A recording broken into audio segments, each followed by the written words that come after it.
Apa itu dabbah?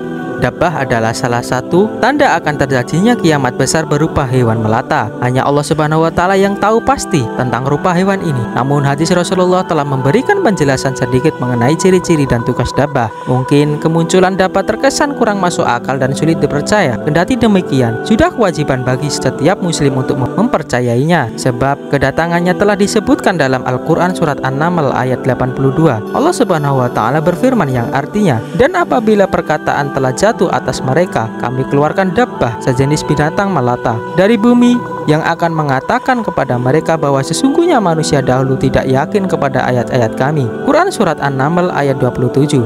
Lantas bagaimana ciri-ciri dabbah dan apa tugasnya saat hari kiamat nanti? Istilah dabbah berasal dari bahasa Arab, yakni dabbah. Biasanya dabbah bersanding dengan kata ar-rod. Dalam bahasa Arab, dabbah berarti binatang saja atau monster, sedangkan ar-rod artinya bumi. Ini artinya dabbah al-rod adalah binatang buas atau monster yang berasal dari bumi. Selain dari Al-Quran, kemunculan hewan ini juga telah dikabarkan lewat hadis Rasulullah.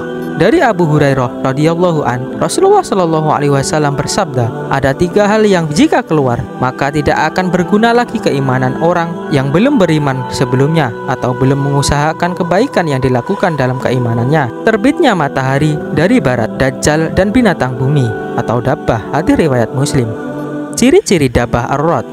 Dabbah adalah sejenis hewan melata. Ini seperti yang dijelaskan dalam surat An-Naml. Hewan melata merujuk pada kelompok reptil. Ini meliputi ular, kadal, buaya, iguana, dan lainnya.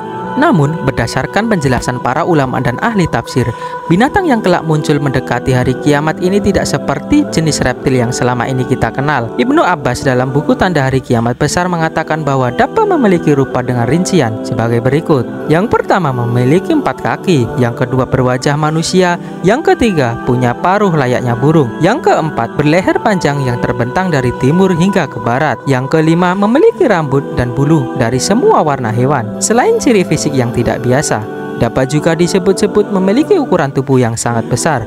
Saking besarnya, kepala dari makhluk akhir zaman ini sudah mencapai langit, tetapi tubuhnya masih di dalam bumi. Lebih lanjutnya, juga disebutkan bahwa dabbah ar-rod mengenakan cincin Nabi Sulaiman dan membawa tongkat Nabi Musa. Dari Abu Hurairah radhiyallahu an, Nabi Shallallahu alaihi wasallam bersabda, "Seekor binatang akan keluar dengan membawa tongkat Musa dan cincin Sulaiman alaihissalam. Lalu dia akan memberikan tanda cap sebagai tanda pengenal kepada seorang kafir Afan." Salah seorang perawi hadis berkata, "Pada hidung seorang kafir dengan cincin dan menjadikannya bercahaya serta memutihkan wajah seorang mukmin dengan tongkat sehingga orang-orang yang sedang berkumpul pada hidangan makanan akan saling menyeru. Maka yang ini berkata, 'Wahai mukmin,' sementara yang lain berkata, 'Wahai kafir.'" Hadis riwayat Imam Ahmad dan At-Tirmizi. Tugas dabbah di muka bumi. Dabbah ar-rod diizinkan oleh Allah keluar di akhir zaman nanti bukanlah sekedar muncul saja, melainkan membawa suatu tugas. Tugas dabbah adalah memberikan tanda kepada orang mukmin dan kafir. Selain memberi tanda, hewan melata akhir zaman ini juga akan berbicara kepada manusia. Menurut Qiraah Ubay bin Ka'ab radhiyallahu an, cara dabbah berbicara sama seperti ketika manusia berbincang kepada sesamanya. Adapun kalimat yang kelak ia ucapkan tercantum dalam surat An-Naml ayat 82. Demikianlah informasi mengenai ciri-ciri dan tugas dabbah. Sekali lagi, pengetahuan gaib terkait hari akhir zaman hanyalah diketahui oleh Allah Subhanahu wa Ta'ala. Begitu pula dengan rupa spesifik dabbah dan kelak yang akan ia lakukan. Wallahu a'lam bishawab.